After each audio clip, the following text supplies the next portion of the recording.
Ladies and gentlemen, Nords in the Fjord, with Sasser on the Earl of Cosplay, and this is me taking a look at Bergen Technical Museum, an exhibit that showcased technological advances which were slowly but surely introduced to the backwater land of Norway, mostly West Norway, and the city of Bergen.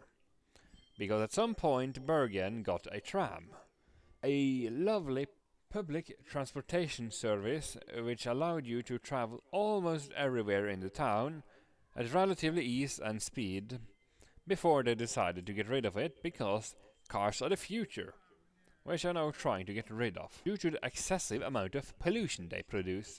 It's a very welcoming blast to the past which showcase a lot of lovely things, and the car, especially car, is a lovely blast to the past.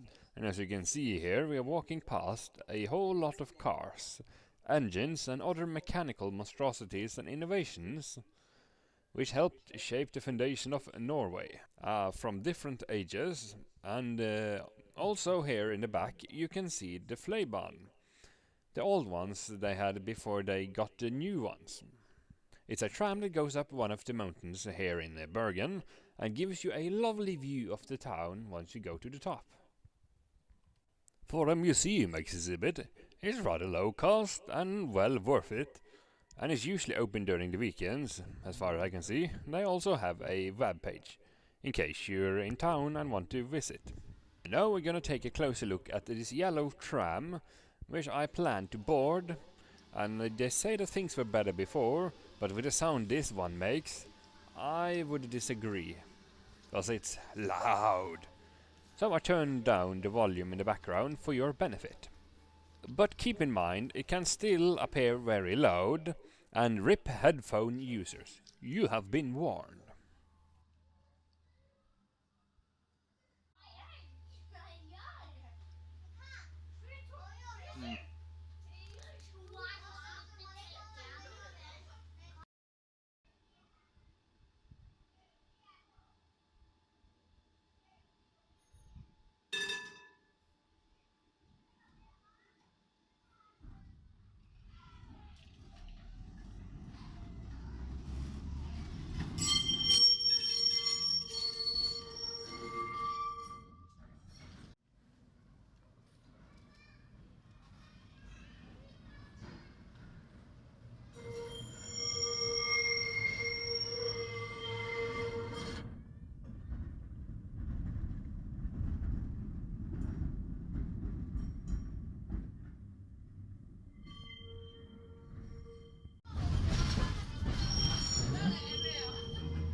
Velkommen til en tidsreise med museumsstikken.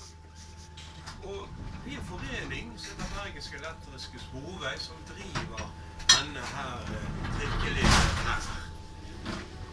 Bergen fikk faktisk elektrisk sporvei så tidlig som i 1897. Og det var vel bare Kristiania, Oslo den gangen ned, som hadde elektrisk sporvei her oppe i Norden før Bergen. København og Stockholm kom senere, faktisk. Og sporveisdriften i Bergen ble da nedlagt i 1965. Dessverre. Den er nå gjenopprettet da, både ved museumsstrikken og ved Bybanen, så nå også er en sporvei. Men Bybanen er mer det du kan kalle en forstadssporvei. Den gamle trikken i Bergen, det var det du kan kalle en bysporvei, som gikk da innenfor byens grenser. Denne linjen som vi gjenskaper, det er gamle linje 3, som åpnet til 1911, og som gikk over Nygårdshøyden fra Mølpe skole. Denne forøvrig korresponderte med ferge, sitt uren, som gikk over sundet. Før Puddefjordsbroen kom, så gikk det 3 forskjellige fergeruter over Byfjorden, til Damsgårdsiden og til Laksevåg. Den ble nedlagt så tidlig som 1950 da, på grunn av den ble opplagt til trolleybussdrift. Den ble også nedlagt. Du ser fortsatt kjøreledningen henger nede i gaten her da. Og da trikken i Bergen ble endelig nedlagt i 1961, nyttårsaften for øvrig, så gikk alt det gamle materiellet til skraphandleren. Da plukket det han ville ha, og resten ble senket til Byfjorden. Den eneste trikken som ble bevart, da må det være rolig.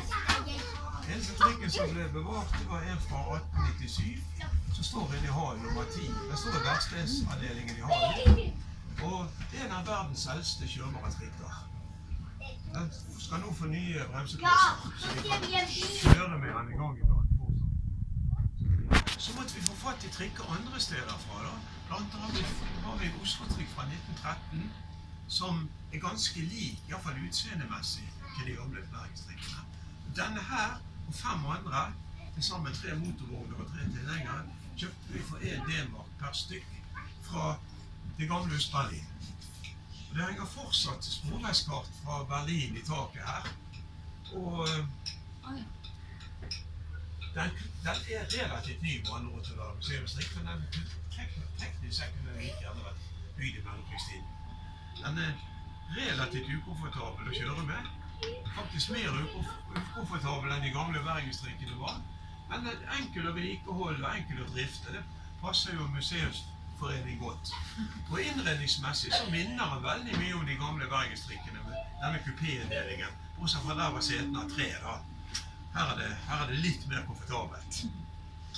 Og vi kan ikke kjøre lenger enn her til på grunn av manglende kjøreledning. Den håper vi å få på plass opp til studentsenteret ganske snart.